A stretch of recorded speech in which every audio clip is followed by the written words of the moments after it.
জিয়ানোর দেখেন যে ক্যাঙ্গুরি সানাবট বাজে তেল দিবে পরিমাণ মতো, তারপরে পেঁয়াজ দিয়ে দিবে পরিমাণ মতো, লবণ এর লাড় দিবে আর দিন দিয়ে ফালানে সারবো কাঁচামরিচ মাঝখানে ফালাই দিই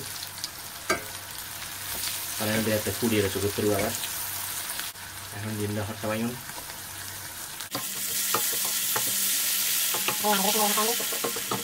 ধনের গুঁড়ি সামান্য করে ওলই পানি দিয়ে দিবে,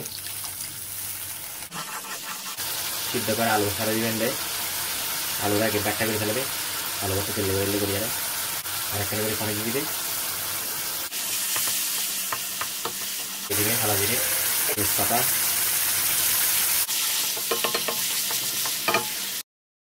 তারপরে চানা বটন ডালে দিবে সিদ্ধ করে চানা আর গেলে চুলোকে ছোটো করে দিবে, সামান্য ধন্য পাতা দিয়ে ডাকনা মারি দিবে একদম ডিম জালে ডাকনা তুললুম যাতে পানি ফুয়ে যাবে গুই, সামান্য ধন্য পাতা দিয়ে ডাকনা মারি চুলোকে বন্ধ করে দিম।